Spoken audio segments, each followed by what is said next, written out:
All right, welcome to another episode of the Stallone. What's it called again? Stallone Fan or Stallone Podcast Network Fan? Stallone's Fan Podcast Network. Sometimes fan. I think that's what we settled on. Like we've been through many changes. Well, it's not changes; it's growth. There is a big difference because I started off. Well, of course, Craig is the godfather of the Rocky or Sly podcast. We know that. We acknowledge that. We all bow to Craig. I started doing my Rocky podcast, and then I stumbled upon you guys. I reached out to Craig. Doug reached out to me, and then we all started guesting on each other's shows. So I was like, well, instead of guesting on each other's shows all the time, why don't we actually do a podcast together that's not Rocky or Rambo? It's just Stallone's. Look at that. I see the Twitter feed. Oh, look at that. We're live on Twitter. Yeah, we're live on Twitter. Yeah. All right. Sorry about that. No, it's so exciting. It's so exciting. Yeah, welcome if you join us on Twitter. We're live, so if we screw up and say stupid things, it will be edited for the audio version, but this is just a chance for people to pop in and out and see what we're like. They'll probably be turned off. Well, we welcome you anyways. So we met, and then we started doing the Stallone show, and I love our time together because you guys are my friends. I love our discussion of the Sly films that aren't Rocky, that aren't Rambo. And today we're going to go into F.I.S.T. But before we get into F.I.S.T., Craig, you got some beef with me. Do you want to describe your beef with me? I hope people that listen to the network have downloaded and listened to or streamed our first episode of the newest show, Hugging the Cactus, which is the Mel Gibson podcast hosted by longtime network fan and, I guess, chief troll of the network, Seiko. And Ryan, you were the first guest, so you guys talk Mad Max and Mad Max 2, which I've always known as Road Warrior. It's a lot of fun, and also Seiko describes where the title of the podcast came from. Looking forward to more episodes. I know, Doug, next month you do Braveheart, and then I'll be chatting Lethal Weapon with him. But Ryan, I got a little mad at you when you guys were chatting about Mel Gibson as a director. And you guys both sang his praises, and rightfully so. He's a talented director. But you kind of shit on Sly a little bit. Oh, well, that's a little strong. Do tell, though. I mean, I'm not going to verbatim say it, but I mean, it sounds like Seiko thinks he's an absolutely terrible director, and you basically said he's got a good visual eye, and that's about it. Oh, wow. That's about it. That doesn't sound like something I would say. That's about it. Seiko talks crap about anything that's not Seiko. Let's just be straight about that. Like, Seiko's stronger than everybody, smarter than everybody, a better podcaster than everybody. We know this about Seiko. So, but that being said, yeah, check out that podcast. It's the Mel Gibson one called Hugging the Cactus. It's great. It's fantastic. Here's the thing about Sly's directing is that he often directs, well, he only directs himself other than the movie Staying Alive. Yeah. I know it's not fair, but I wonder if there's a reason why he only directs himself. Staying Alive is the reason. He's a good storyteller. He knows how to get the action out. He knows how to tell a good story, from the Expendable films that he directed to the Rambos to the Rockies. Let's be honest. He knows how to tell a fun story and get the action out there. There's no doubt about it. Mel Gibson's more of an auteur, like he's directed films that he hasn't been in front of the camera, from Passion of the Christ to Apocalyptico. I don't know how to say that word. I messed that up. But anyways, he's a great director. Braveheart. That's not it. I know. Stop it. Yeah, check out that discussion. And I don't think Sly is a bad director, but compared to Mel, yes, you're right. It's apples and oranges, maybe. Not enough of a sample size. I can't imagine that anybody would sit down and watch Rambo 4 and not think that there is a competent, skilled person calling the shots there. All right, fair enough. Fair enough. I can't wait to talk about Rambo 4 on my Rambo coverage in the future. So before we begin, let's introduce who we are. I'm Ryan from Going the Distance, the Rocky Series podcast. You can find my show on the last of the Action Heroes Podcast Network. To basically find all of our shows that are covered there, from Dolph Lundgren, Mel Gibson, Bruce Willis. Boy, when I start, I always feel like I can forget somebody. Steven Seagal, James Bond, Sylvester Stallone, and Arnold Schwarzenegger. We're all there. Just Google Last of the Action Heroes Podcast Network, and you'll get where we can be found on all the podcast apps. Doug, why don't you tell us who you're from, where you're from? My show is called Rocky Minute. I think everybody hearing us already should know what Rocky Minute is. We go through the Rocky movies. We cover 1 minute of film at a time. It's a very deep dive. Some might say too deep. I might be one of those. We're having fun doing it. We got seasons 1 and 2 out, and we're chugging along on Rocky 3. Craig. Yeah, I am part of the Slycast, the occasional travel through Sly's cinematic career. We're kind of stuck somewhere in the mid-90s right now. We've probably covered most of the movies that are worth talking about, with the exception of Rocky Balboa, Creed and Creed 2 and Rambo 4, which we talked about a couple minutes ago. I've slowly been putting all of the Slycast episodes up in the main Last of the Action Hero Network feed. If you haven't listened to Slycast for any reason, if you go through the feed, you can find those classic Slycast or Slycast from the archive. But also, if you go to the Last of the Action Heroes website, which you can find if you just Google it, Michael Taylor, the wizard of the network, set it up so you can search by show. So if you don't like scrolling through the timeline, you can just look for Rocky Minute and see all of the Rocky Minute episodes or all of the Going the Distance episodes or all of the Slycast episodes. So that's a pretty neat feature too. But the network's awesome. I know Seiko was really happy and excited, and rightfully so, about how well the first episode did. And I basically said, congrats. That's why we're all part of a network, because you've got a built-in audience right there that's going to give you a shot, because we're all basically signing on and saying, hey, this is a show worth listening to. Right. Awesome. All right. Well, you said there, Craig, that on Slycast you kind of talked about all the films maybe worth talking about regarding Stallone. I was really hopeful with our coverage of F.I.S.T. because we looked through the films that we have left on our personal endeavor here of the Stallone films, and F.I.S.T. seemed to be kind of the last film that we have left to do that didn't quite eke into silly or weird or whatever straight to video type films. This is a legit film early in his career. Yeah, and one other thing, Ryan, is we did F.I.S.T. at a period in the Slycast when it was originally envisioned to be like a 13 episode limited podcast. I believe it shares time on the episode we dedicated to it with, I want to say, Victory. We didn't really do like a real true breakdown of F.I.S.T. on the Slycast. So this is going to be kind of a first for me as well. Okay. Doug, are you okay? Doug's getting mad at Sounds like there's some dog action going on. Yeah, Craig, you know about that. Oh. Yeah. Take out your Aspeton there, Doug, and lay some muscle down on people there. My dog has the most shrill bark, and I don't want to blow out anybody's eardrums. Oh, that's fine. No worries. Doug, was this your first time to watch F.I.S.T., or have you seen it before? No, never saw it before. I didn't know what to expect. I knew it was a film about labor unions. Never really had any desire to watch it because I don't know if it just sounded boring to me or what, but I never really had any desire to watch it or jump in, but boy, was I wrong. A little bit of trivia here. This was actually one of the alternate titles for Party at Kitty and Studs.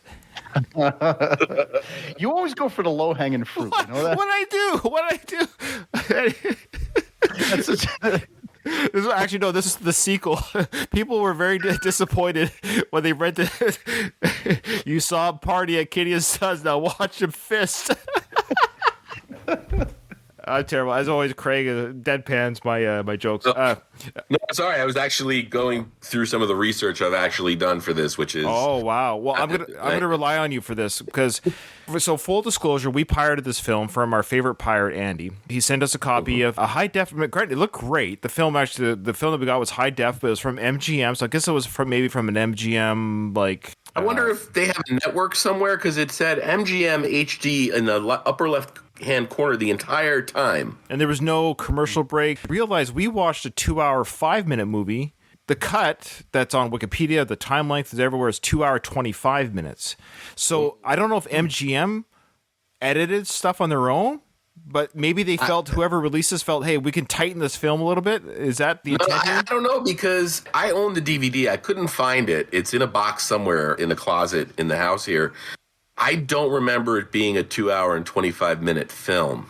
No, I mean, I don't remember watching a different cut of the film when I watched it the other day. It's awfully long for a movie from the 70s that's not named The Godfather.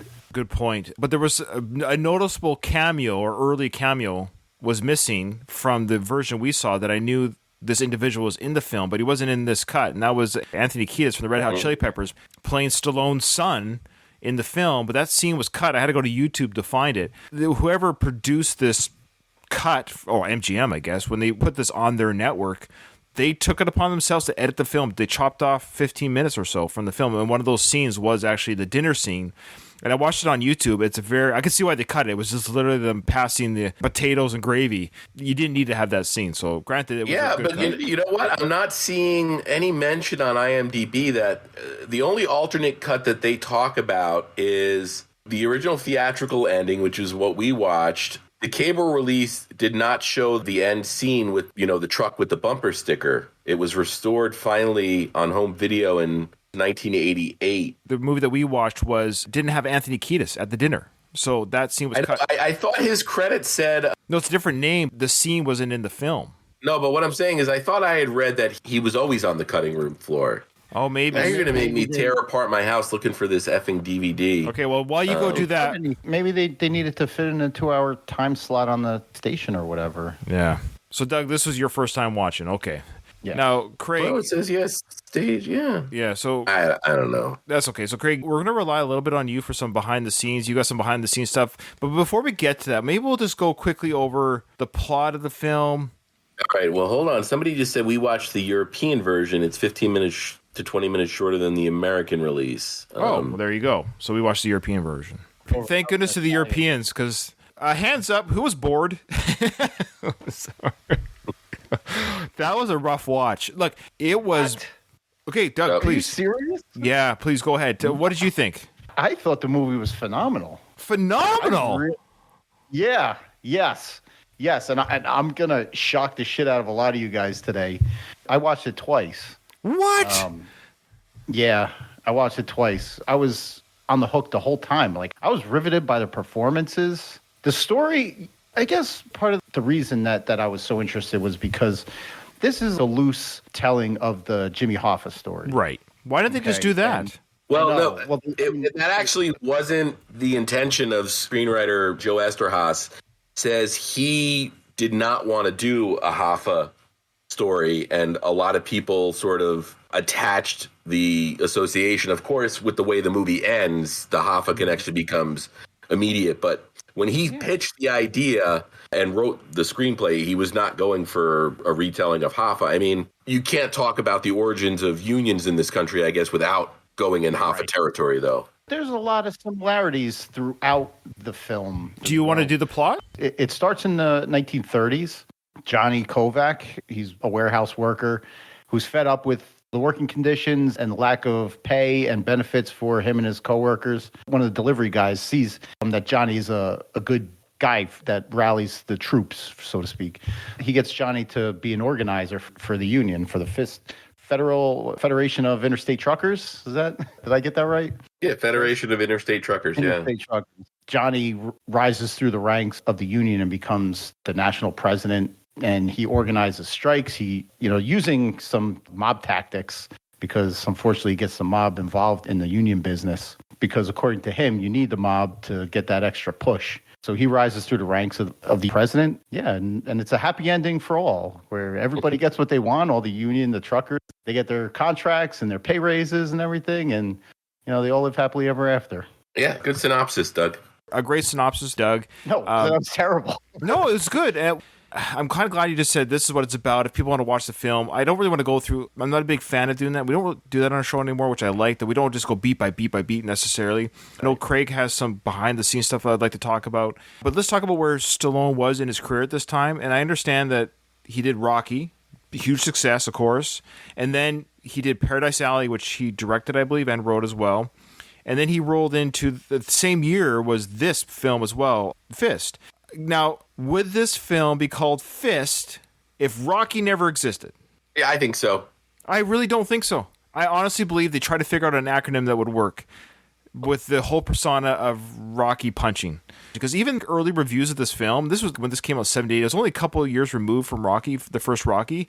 They were already talking about this beefy, muscly guy, which he wasn't even that big. But I guess back then he was a big star compared to maybe some of the other stars back then, like Dustin Hoffman or something. But they were talking about how he was already back then trying to shed his muscle-bound type persona on screen. Yeah. It's just weird. It's kind of plagued Sly his whole life, unfortunately. I believe he did F.I.S.T. before Paradise Alley, and if I remember reading what I read in the book, when he was finished with F.I.S.T, he went and worked on Paradise Alley. Okay. I found it interesting. Here's the thing. I found it interesting to watch this early film because I saw this probably back in the early 80s, back when I first became a Sly fan with the Rocky films. I was a kid. So I went and just watched everything. And maybe my own mismemory of seeing this film called Fist, I thought it would be kind of like there definitely is some action sequences or there's some violence in the film. But I remember even as a kid, like thinking, oh, gee, this is pretty dry and boring. And I think I've peeked at it a couple times over the last 3.5 decades. But this is my first full watch through as an adult with open eyes, ready to do a review on it. I had to watch this thing in piecemeal. I was doing 15 minutes, 20 minutes. There's nothing wrong with that, Ryan. And I think I'm more on the same page as Doug is. I mean, It's a 70s film. It's a very 70s film. And pacing in the 70s was different. And I'm not blaming audiences, but audiences were different in the 70s. And this is a perfect example of a 70s film. I personally enjoy the subject matter. The political aspect of it is really interesting. And we get a performance from Sly that we don't really get to see very often. And it's one of those things where, there's an alternate universe where Fist was a huge hit. Yes. And Sly became probably would circle the same projects as Pacino and De Niro. We're in the universe where Fist wasn't a hit, Paradise Alley wasn't a hit, and Rocky 2 happened, and then Stallone's career took off. So this isn't a movie I watch a lot. I mean, I hadn't watched this since I watched it for the Slycast, but it's a movie I do enjoy. Just imagine what we missed out on not having more performances like this. Like he went, oh my God. It really gave me a lot of anxiety what we could have had.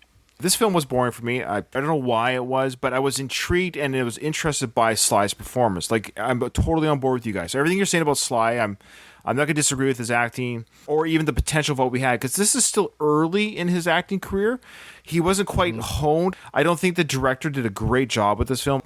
It looked like a school play, whereas The Godfather, which came out earlier, both films came out before this one, you felt like you're watching a film, and it's something about the way it looked. It felt like a mafioso film. It was gritty and it was dark. I felt like this film felt like a Disney-fied version of a mafia film. I would have liked to see the Francis Ford Coppola version of Fist. That's the problem. I think with this film, it seemed very candy-coated.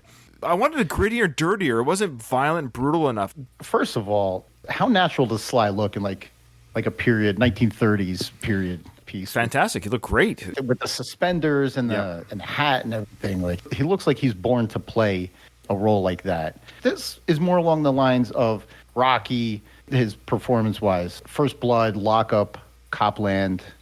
Like we always said, what a great facial actor he is. Mm-hmm. He's very expressive without saying any words. I think like all of that, everything that made him great in Rocky was on display in this film. He knocked it out of the park. You say what you want about the subject matter. Maybe it's boring to you, but he was you get mad at me. Phenomenal. I am mad at you. Why? Why are you mad at me for?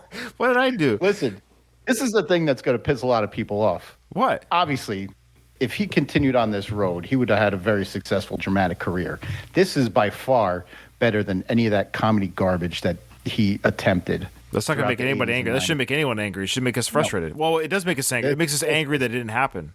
This is because I also believe that this type of acting is better than any action stuff he's ever done. Honestly, when you're holding him up against guys like Arnold, I mean, well, Seagal, yeah.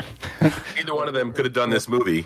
No, but I also don't think that he does action the way Arnold does. You know what I mean? He tried, bless his soul, but he's much better suited for films like this.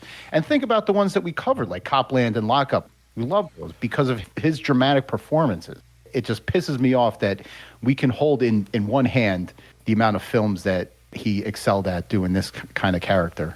Well, maybe that's why we love Rocky so much, because it was a bit of a best of both worlds. You had a little bit of action sequences, especially in 3 and 4. They were popcorn-type films. So you got him being action-y, but he really was a dramatic actor in those films, and that's why I think the Rocky films were so loved and beloved by both non-action and action film fanatics, just because he's a dramatic actor in those films, especially in the Creed films and Rocky Balboa and the first 2 Rockies, let's say. Very dramatic, very grounded acting, and we didn't see this enough in his career. I'm totally on board with everything you're saying, guys, about his acting and the frustration it was to watch this. Maybe that was part of my is I'm not a big union guy. I don't know what it is about the union stuff. Like me, I'm all for whatever. Yes, I believe in proper wages and proper whatever. I'm from Canada, so healthcare and stuff it's not an issue up here the way it is in the States. So I get it that it's a big thing to fight for down there and that kind of stuff. So I'm all for that and I'm all for it. This film, where it lost me was it didn't pick a lane. I wish it just would pick a lane.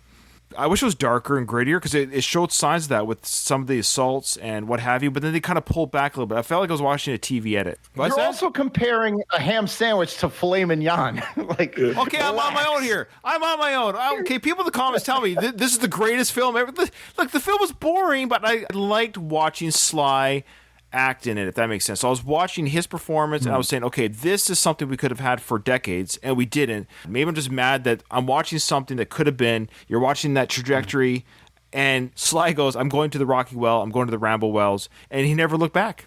Yeah, which is sad. Do you think maybe if this was a bigger success that he would have done more projects like this?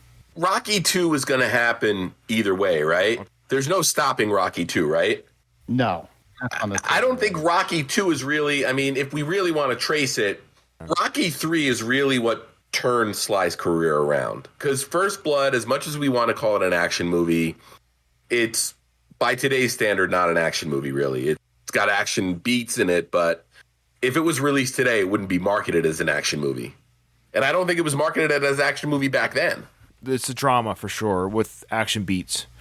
Rocky 3 can't happen for Sly to stay on the path that he stayed on, because if you think about it, around that time we talked about Victory, Nighthawks, which we've talked about. Great film. Yeah, so I mean he was doing the work, and then Rocky 3 changed all of that. Yeah, that's fair that it was Rocky 3, because yeah, you're right. We like Victory. I enjoyed it. We loved Nighthawks, and despite my boredom necessarily of this film, I don't know, maybe I was in the right mindset. I'm sorry, guys. Every time Sly's on screen, he's great to watch. Maybe maybe all the non-Sly stuff, I was just like, ugh.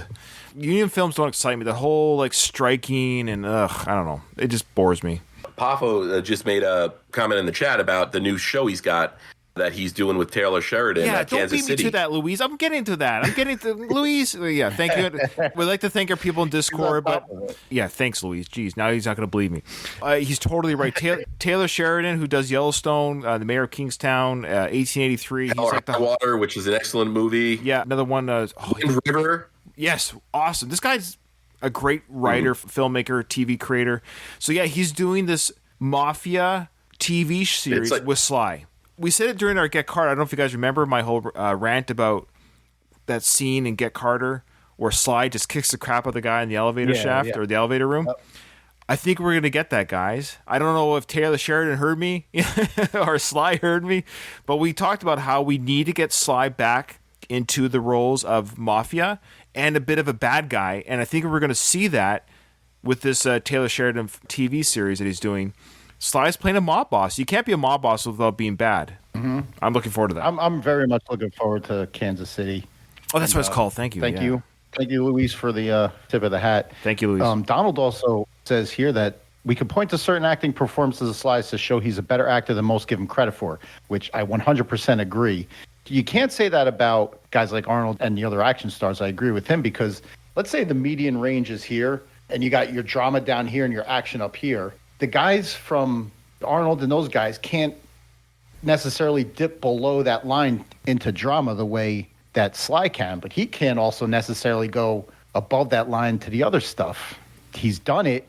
The Rambo movies, as violent and bloody as they are, they're legit action movies, and he's really good in them. But the other stuff, Specialists, Assassins, all that other garbage that we've seen. Sly was chasing Schwarzenegger. I mean, Schwarzenegger is an amazingly gifted physical person. If you want to talk about choices, Schwarzenegger made way more good choices than bad choices compared to Stallone.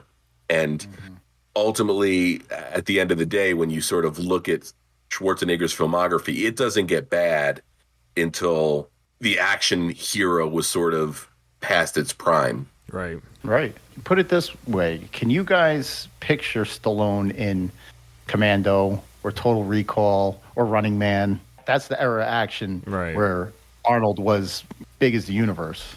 I just can't see Sly rising to the occasion like that. I could see him doing maybe doing Running Man. I'm visualizing like Stallone's Commando in my head, and I see it. It's not as good, of course. Stallone's Commando is Rambo.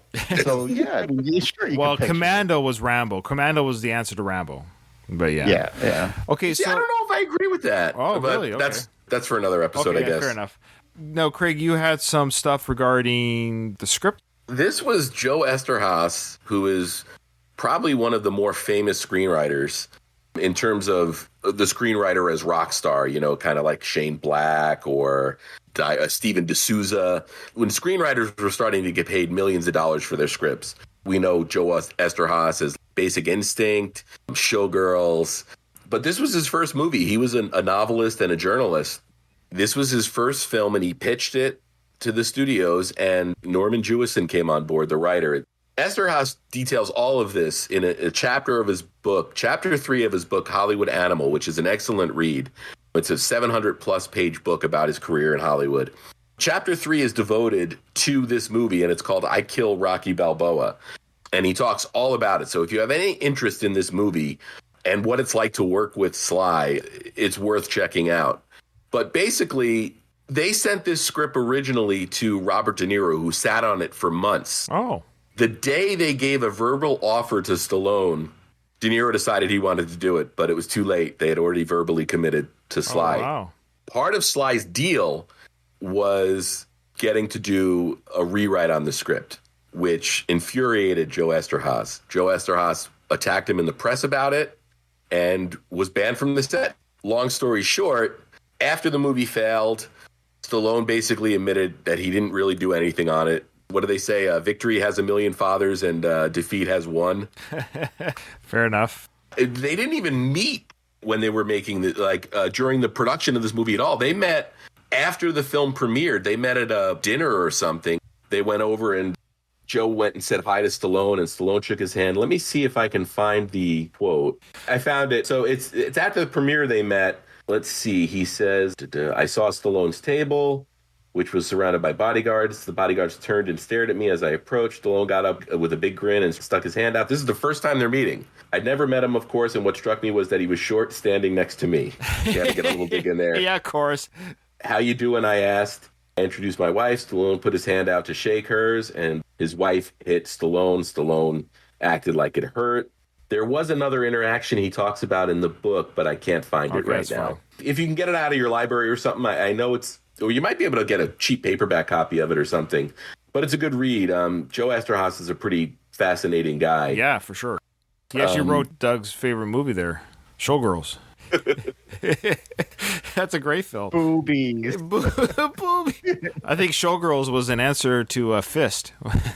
Oh, my goodness. What did I do? What? Did you guys catch any of the Rocky alumni that were in this film? There's 2 of them that I caught. Yeah, I did catch a Paradise Alley alumni. I think his name was Vince in this movie. He was initial mafia guy that he goes to get help. Yeah, he was in Paradise Alley. He was the little... Wasn't it a little guy at the beginning when they're racing on the rooftops? Oh, I don't know. I haven't seen that film. We didn't talk about Paradise Alley? No, we did Lords of the Flatbush. Yeah. Oh, okay. Yeah. Oh, man. You know what? I would rather watch Lords of the Flatbush right now. Not even joking. Shut your mouth. Our old pal Frank McRae was in the opening scene. Yeah, so Frank McRae. I was hoping he was going to be in more of the movie. He was just in that opening scene, and that was it. Yeah, so Frank's been in 2 Sly films. Do you know the other 2? Do you remember? Lock Up. Yep. He had a much bigger role in that one, of course. And then Rocky 2. I gotta let you go, Rock. Another Union movie. Union rules. And then you said Rocky. Wasn't he in Paradise Alley? Frank McRae? Yeah. No, I'm not sure. I can't remember. Yeah, that's just off the top of my head, maybe. And then there was a very small role when they went to talk to the guy that talks to the people that the employees saying how happy they were to get a loan to pay for their health. Yeah, right. And there was the same actor who had a bit part in Rocky 2. I heard you're a pretty good fighter. Why don't you try fighting? I read somewhere you're pretty good. Rocky's. Oh. Yeah, it's the same actor that interviewed Rocky. Yeah. So he's wearing his blue leisure suit. Yeah, Rocky's blue leisure suit. It's the best suit ever. That's the one piece of Rocky costume that even Kunda doesn't have. You know, the Rocky leisure suit. That's what I want to see on somebody. Yeah. So, Doug, what was it about this film that you liked so much, other than the watching Sly in a serious acting role, kind of like like chomping at the bit in his early acting career, trying to prove himself that he's not just another bum from the neighborhood in the acting world. What is it about this film that you like so much then? I like, right from the beginning, he had the interests of his union members at heart. Actually, he had it throughout the whole movie, right? But you see the slow progression when he realizes he can't do it himself, so he invites the local gangster, Vince, Kevin Conway's character. Yeah, it's like making a deal with the devil. You know you're going to regret it, but you have to do it. You have to do it. It goes from that to now we're getting some bigger mobsters involved. The whole Chicago syndicate gets involved. And at that point, like, you could see Johnny saying, I know it's not right, but it's necessary. And you could see the struggle. You can see the struggle within him as he starts to lose control. He himself doesn't do too many shady things, except that one strike when he's beating the shit out of people and he kills that one guy. I didn't know he killed him until that trial. Did you guys, was that talked about? Did I miss that? That he actually, I think it was implied. Because his friend says, hey, stop or you're going to kill him. I was led to believe it didn't happen then, but I guess he died from injuries afterwards? I guess so. Yeah. I guess so. It wasn't like a mob style thing that he was doing. He was just, he was defending. It wasn't. It was self-defense to start with. He fought back. But as well as like being at some point. Yeah, like once the person you're defending yourself against is incapacitated, you then withdraw your assault. He was caught up in the moment. Don't get me wrong, I understand, but by the law, it was actual murder or manslaughter, maybe manslaughter, because it wasn't first. It was a fight, and he just kept going after this guy was already on the ground, not fighting back. It's not like you lit him on fire or anything. That's true. He didn't. He was no Marion Cobretti. It was cold-blooded murder. Yeah, Cobretti was literally a murderer. Literally. To answer your question, Ryan, I was so invested in the story and like the path that Johnny Kovac took from being just a union organizer to things kind of getting out of control and beyond his control, even though he still was fighting for the guys, a really strong union leader. The other thing, Doug, is he never loses that either, because we get to the later parts of the movie where he noticed the one guy has like a manicure and he gives him a hard time about it. And when he goes to visit Peter Boyle in their offices and they've got like the walnut finish and they have a masseur or whatever, and you can see that it kind of upsets Kovac that the union money is being used for shit like this. He never got corrupted to the point where he wasn't, like you said, looking out for the best interest of the men. It sounds like he did take the house offer after all. Yeah. His friend told him at the wedding he took the house. But that didn't take money out of anybody's pocket. No, I'm just saying he took the house offer. Even though in that sequence with the mob guy, he's like, oh, I don't want nothing from you. But he ended up taking the house because his friend said you got that house from that mob boss, and Sly's character didn't deny that. He confronted him at the wedding, Johnny's wedding. He was eavesdropping into their conversation when the gangster was a wedding gift. I'll give you a house. But he walks out and then Johnny says, no, I'm good. So his buddy Abe didn't even hear Johnny turn it down. So I didn't think he took that deal. I didn't think the house came till later. What did you think of the time jump? Did you catch how many years it was? They didn't say in the film, but it had to be close to 20. Yeah, 21 years, almost 21 years. The reason why I knew that only because I Googled the song they're playing. I forget now what it was, but they did the wedding and then they did that spinning sequence of the bride at the wedding, and then it jumped to this modern day looking or a later looking building.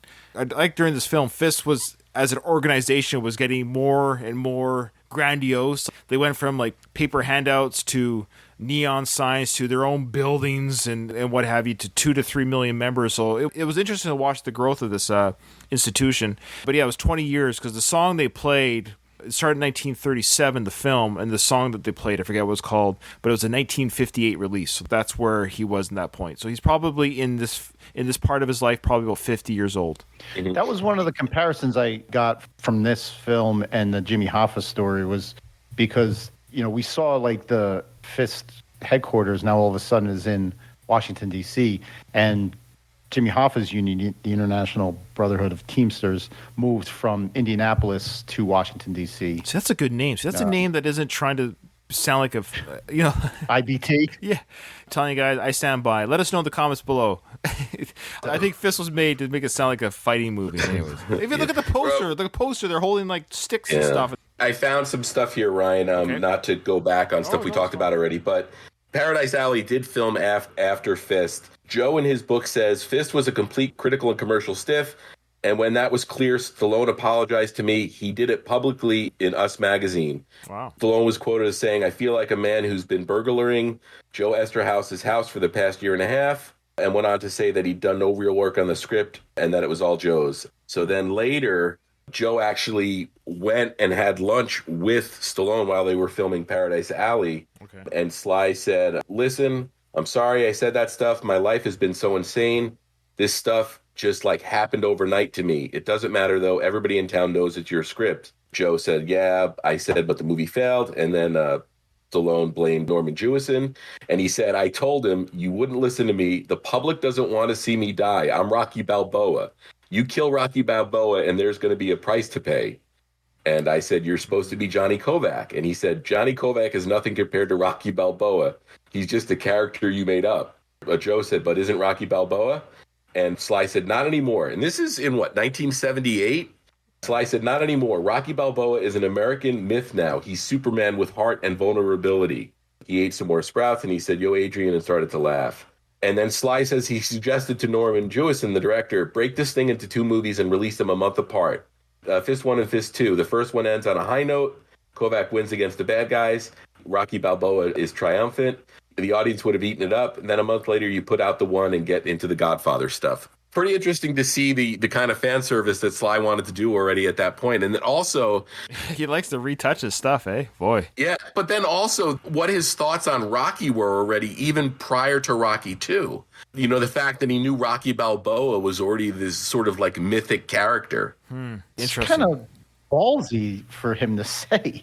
I mean, yeah, Rocky was a success, but there was no telling at that time what it would have become with 4 or 5 sequels. Yeah, I mean, he also might have been looking for an excuse not to die on screen. I know earlier today, Ryan, you actually tweeted the screenshot of him getting killed at the end of F.I.S.T. here. You know, you said it's one of the rare Stallone on-screen deaths, yeah.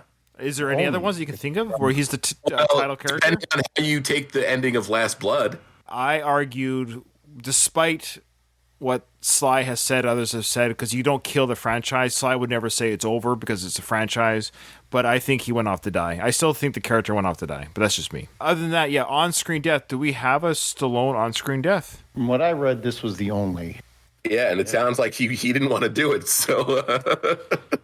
I find it interesting that they were already talking about, but they were obviously talking about the idea that there should have been more Godfather-esque to the film. When I talk about the film quality, I'm not meaning, how do you compare any film to the Godfather films? I'm not saying that. I'm just saying the tension or the filter. Maybe it's just the filter of the film was so clean and so Disney-fied, it didn't feel gritty. And well, you know what, I got to say that the HD version that we watched, my memory of the DVD that I watched is different, and I don't think the DVD was a remaster or anything like that, so it's got the grain that you're used to seeing. But also, Esterhouse's original script, Ryan, was 400 pages, so the whole Part 1 and Part 2 thing makes a little bit of sense. I don't know about a month apart, but if you look at Godfather 1 and Godfather 2, I think if earlier in the production there had been discussions about making it a 2-film story, we probably would have gotten what you're looking for. Okay. Joe Esterhouse also wrote the novelization of this movie, which I'm sure if you read the book, it includes all of the stuff that we didn't see. Another thing that I might agree with you on, like that lends to the cleanness of the film, you can tell these weren't sets, outside shots. Sure. It was all filmed in... They filmed most of the movie in Iowa, I believe. Oh, okay. Dubuque, Iowa. Yeah. There's no establishing shots of the scenery. All you see is an alley and the gate to a warehouse. Sure. You know what I mean? If you showed some establishing shots of the grittiness, the blue collar nature of where they were, it takes place in Cleveland, though? I think it's supposed to be Cleveland, yeah. So maybe if you showed some established shots of the blue collar nature of the neighborhood they live and work, maybe that would have helped the grittiness a little bit. We would be remiss if we didn't mention, of course, Sheriff Teasel and John Rambo's first meeting. I mean, let's talk about that sequence. Oh, you asked me before if you want to clip something. This exchange between them was beautiful. What the hell you come here for? You can't scare me. Those business agents you sent down, huh? I'd have put one of them through a plate glass window. Oh, you're a rough guy, Frank. Anyone can see that. But you gotta understand something. This ain't nothing personal. I mean, what the hell? Our folks probably come over in the same boat together. Am I right? Bastias Majidul? You're about me, Uncle. Then what are we arguing for? They don't want to sign up, Johnny. They took a vote. They don't want to pay dues. Look, we got our own insurance. I mean, my guys, they got the best overtime in Chicago. They got the best rate of pay anybody in Illinois. What the hell do they want to sign up for? Because a lot of other guys with other companies, you see, that ain't got it so good. We gotta think about all the guys out there on the road, Frank. We gotta have them all sign up. Everybody. Everybody doesn't live like this. We gotta bring them all together, Frank, so as we got to push. Look, I'm not gonna force my men to do something they don't want to do. We can't make no exceptions, Frank. Isn't Brian Dennehy a great actor? He Oh, he's acts tremendous. the shit out of that scene, man. He's great. This scene I have as kind of like where Stallone's character, Johnny Kovac, turns a little bit more to like The dark side. Dark side, yeah, because the mob influence kind of manifests within him during this scene. This guy's name is Frank Vasco. That's Dennehy's character. He pushes Vasco to have his guys join the F.I.S.T. union, even though the guys don't want to.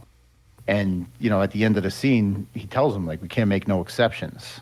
Even though these workers, these truckers are fine, Vasco gives them good contracts. He gives them good pay. They have health insurance and everything. So they're taken care of. It's the everybody or nobody kind of. And that's where you start losing his way a little bit. It's like, okay, are you inviting people to join your church or are you forcing them to? Right, exactly. But what they do, they send a message to Vasco by beating up his wife a little bit. What is it with Dennehy and Stallone having to do their scenes together at Christmas time? Like, why is both their films, First Blood and Fist, they're both at Christmas time? And I said, did you get the other Christmas connection? Regarding these two films or just Fist? Just in general. There's another Christmas connection in Fist. Did you recognize his wife? Stallone's wife. Yeah, the mother from Christmas Story. Oh, Melinda Dillon. That's right. Melinda Dillon, yeah. Anyone thought that Rocky was pushy on Adrian in Rocky 1? Do not watch Fist because he pushed and pushed on this girl to date him like I've never seen anything before. Like, I mean, if you wanted to make an argument about scenes that may have been written by Stallone, there were a couple of instances in their early courtship that made me think this feels like something Stallone wrote. The whole thing about the roses being on sale. What beautiful roses. Oh, thank you. They were having a sale, so I thought I'd buy them. Maybe we should put them in a vase? Oh, if it's okay with you, I'd just like to hold them here in my hand. Some of the jokes he tries to tell her. You like strawberries, right? Everyone likes strawberries. Yeah. Anna. What do you want? What's the matter? Anna, are you crying? What's the matter? Nothing. You look like you're crying. Did somebody do something to you? No. What's the matter? Don't you ever cry? Yeah, I cry when I peel onions, but you look like you're a little bit more upset than that. Want to go have some beer?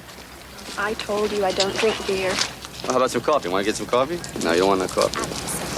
How about some ice cream? Come on, everybody likes ice cream. What do you like? You like vanilla? You don't like chocolate?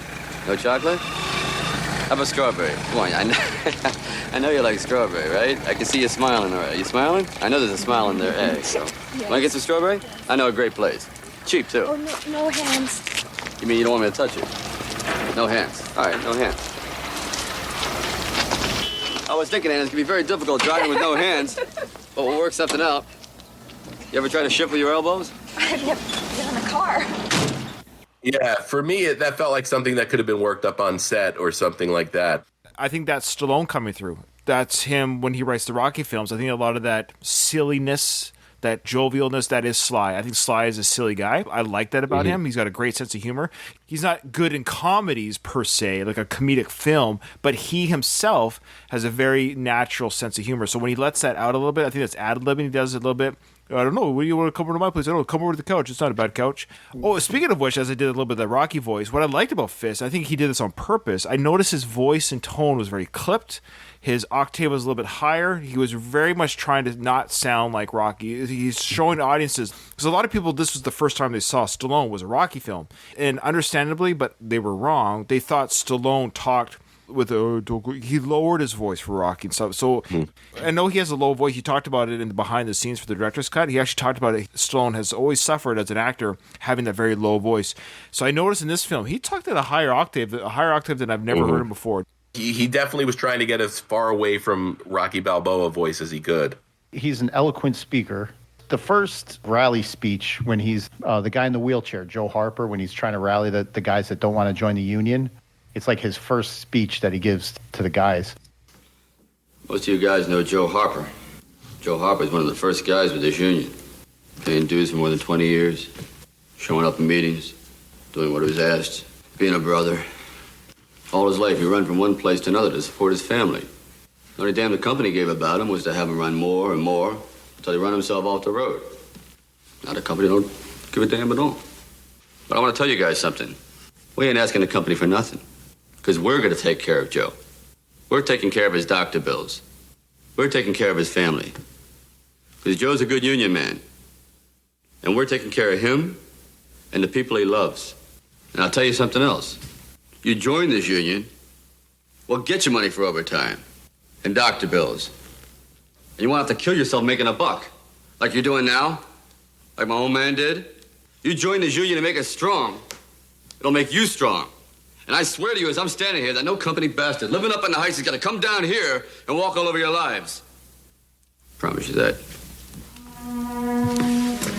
These monologues, when he's trying to rally the troops, he's getting louder and louder.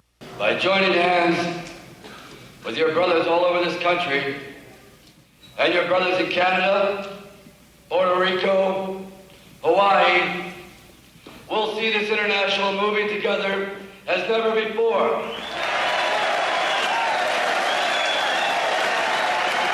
And with your support, I will get you the biggest pay hike in the history of this union.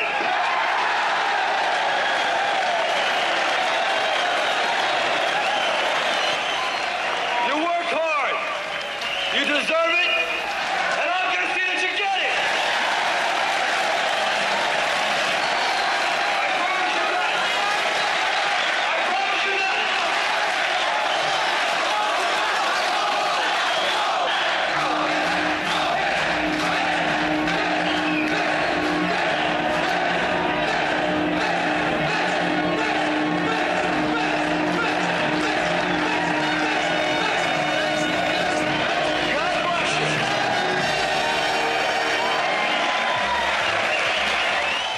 The way he delivers it is brilliant. You wanted to talk earlier about Sly's subtle comedy instead of like the force down your throat shit, like Wearing a stopping my diaper? mom will shoot. The awkward interaction between him and the girl's mom.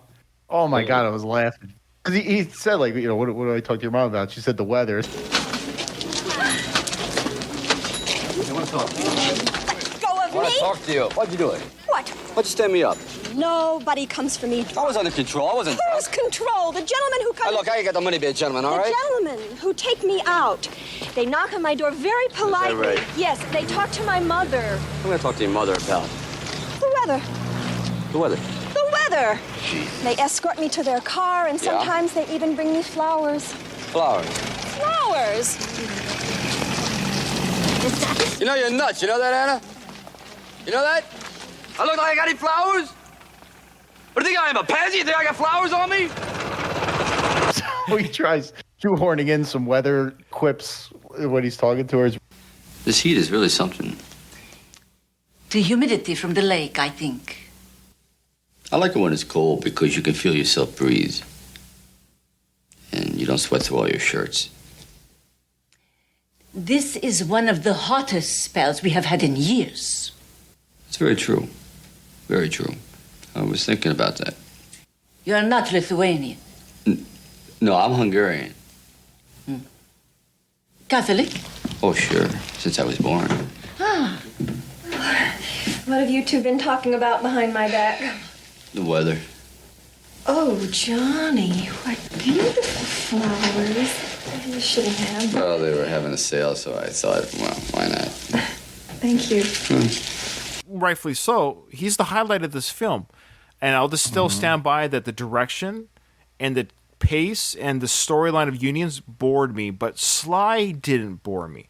Everything that he did was fun to watch. It's like watching a museum. I don't know how to describe it. Like seeing him now as a 75-year-old man, right? He's now watching him as a young actor. It was really kind of fascinating to watch this early performance by, it's almost sad, but a very, when he's acting, he's very hopeful in his career at this point that he can go beyond Rocky, that he can be something else. And you could tell he was really trying to showcase that he could do something other than Rocky. And it was kind of sad that it didn't quite come to fruition throughout his career or enough. I mean, we've seen it with Lockup and Copland and other films, but really, he never really got to shed that. And I'm hoping again with this Taylor Sheridan TV series, he gets to showcase again a gritty, darker role.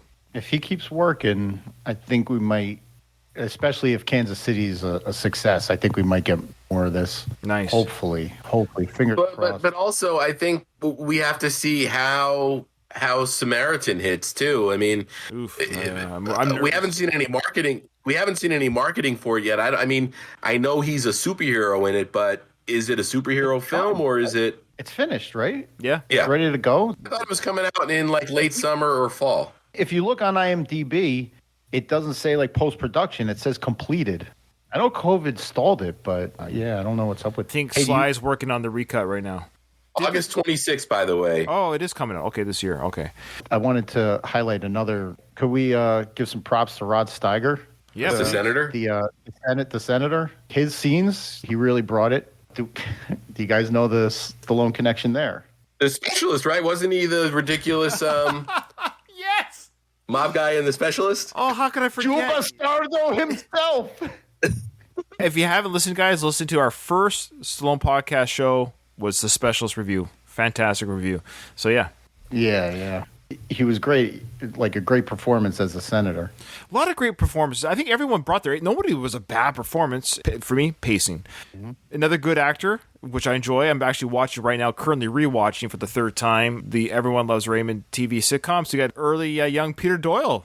Love Peter Boyle. Boyle, sorry. I said Doyle. As it came out, I said, that doesn't sound right. I don't think I've ever said his name out loud before. Yeah, Peter Boyle, sorry. Yeah, great actor. He did a great job playing, again, kind of a sleazy, he's got that marked down, the kind of a sleazy guy. Yeah, so last question here before we close up our show. Did his family get killed at the end too? It's never, I don't know. I think they were disappeared, yeah. That's crazy. Yeah. It's a very abrupt, dark ending. Like, he comes home from his trial, has a big speech. We kind of know his demise is coming. Like, I kind of figured it was. I didn't think I forgot he got killed. Spoiler alert. So he gets shot, kind of a funny freeze frame shot. I wish they showed him falling on the ground, but whatever. So he goes into his room, and they've got to make it look like his wife's in bed with pillows. I don't know why do that. At first I thought that was her, that she had taken off, but he assumed right away it was something else because he grabs his gun. Now, so did they just kill the family? The family's dead somewhere, and obviously they were planning to kill him, right? Yeah, there's no question. There's no dialogue. They just shot him. Wasn't he considered a liability at that point? That's why they killed him? Yeah. Oh, yeah. I think because his buddy that he started the union with, the guy Abe, he was going to sing at the Senate hearings. So they had him killed, and Johnny went to him and told him, like, he tried to talk him out of it at first, but when couldn't move the guy, he's like, okay, then tell him everything.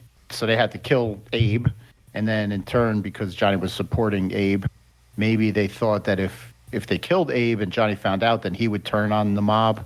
So they get rid of them both. Okay. Before we close, I just want to thank those who joined us in Discord. If you haven't already, join our Discord channel. It's free, obviously, and you get to interact with us when we do these recordings. When we do the Stallone podcast or Going the Distance, we record live. I think the Bruce Willis one does as well, but I really encourage other podcasters on this feed to record live. You get some people joining you, and they ask some great insights and questions. It keeps the conversation going. A couple of things here. One from Donald. He did agree that this movie was a marketing problem. He says that when he first heard about F.I.S.T. with that title, he thought it would be about a Stallone type of army type film, like Rambo with friends, and it's not what he got at all. So he can only imagine that people back then were maybe mismarketed a little bit, and they were disappointed when they saw the film. Louise also said that he watched and listened to the Italian version of this film. He thought he didn't know it came in English. He watched the Italian dub version. He says that the Italian voice actor who dubbed Sly's dialogue spoke with a Rocky-esque tone. The voice actor decided to make him sound like a Rocky, so that's kind of an interesting insight there. Are you going to watch this again in your lifetime? In my lifetime, I hope so. Okay. Well, you did say that about Escape Plan 2, Escape to Hades. That I would watch it again? No, that you wouldn't watch. Yeah, like would you, like you're pretty adamant about not watching certain films again. So this is one you might watch again. Yeah. Greg. Okay. Yeah. I mean, this checks a couple of boxes, and some of those boxes don't include Sly being the star. Okay. Great. Well, you guys know how highly I regard Copland, right? Sung its praises when we covered it all those years ago, and I still sing its praises to this day. This, in my opinion, blows Copland out of the water. This, Ryan, I see your face right. This film might be my favorite non-Rocky, non-Rambo, non-First Blood film from Stallone. Okay. I'm glad you feel that way. I'm happy you feel it. Look, I'm too old. Life is too short. I'm not going to get mad at you. Look, if you feel that it's good, I'm glad you had fun. I'm surprised. That's all it is. I'm surprised. I'm legitimately surprised. I see it on your face. Yeah. I don't think anyone is called... Well, no, that's not true. F.I.S.T. has a lot of fans. I might be in the minority. I found it interesting. I found it fun to watch Sly acting this role. I probably will give it a rewatch in my next 40 years of life. I'm not in any rush to do so. I still stand by it that my favorite non-Rocky Rambo film by Sly is to this day still Lock Up. That's me. And this is a kind of an early version of that acting by Sly, where he's humble in a tough situation, kind of making tough choices in a rough situation. So I think he kind of captured it again in Lock Up, but this is more of a fun watch for me. And maybe that's silly to say that it's just more fun, but it's just more fun to watch that. Oh, we forgot to mention Bill Conti was the soundtrack too for this film. Oh, great soundtrack. Yeah. It's totally Conti too. You can hear the Conti flavor to it. Yeah. Yeah. Are you kind of in the middle, Craig, between me and Doug, or because he says this is... I think so. I would much rather sit down and watch Copland than this. Okay. And I also would say I'm not sure which is a better performance. If those two movies go head to head in the Super Bowl, you're going to get a good game. Good point. Yeah, great analogy. Yeah. Everybody wins. I don't think you can go wrong with either film. I think at the end of the day, maybe my anger towards the film was my frustration that we didn't see more of this. Mm-hmm. Maybe that's what it is. Maybe I'm just watching this thinking, oh, that's great. He did this. That's great. But that's it. Because the rest of our films, have you noticed what we have left to do for this podcast regarding him? I don't want to think about it, Ryan. Please. I don't want to end on a bad note. Which one do you guys want to do next? Ants, or do you want to do Spy Kids 3? Do you want to do...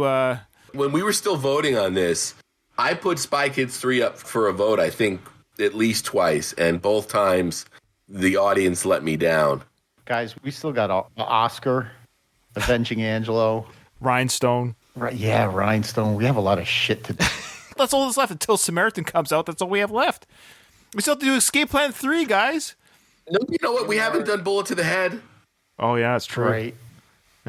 Any more straight-to-video stuff that, A lot. Thankfully, the Escape Plan franchise ended that. You know what else I'd like to do? I'd like to talk about Homefront. That's a good one. Yeah, it's true. True. All right, guys. As always, this is always a pleasure. I really do appreciate you guys. This is just Ryan talking now. Sincerely to you two, Doug and Craig. You're both fantastic friends. You're good people. You're great podcasters. Truly, I wouldn't do this with you if I didn't feel that way. That's the honest truth. It's a joy talking about Stallone with you guys and the films. You guys elevate my game a little bit, so I appreciate that.